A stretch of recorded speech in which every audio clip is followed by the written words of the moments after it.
Happy new year వచ్చేసింది జోరుగా, hearty welcome చెప్పేద్దామా హాయిగా.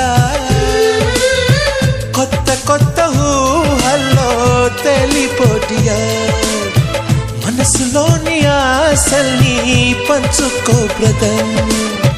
గుండెలోని భావాలు గుప్పుమన్న ఈ వేళ, కదిలల్లే కాలపు కన్నెకి టాటా చెప్పుదామా. జనవరితో అడుగులు వేస్తూ ముందుకి పోదామా.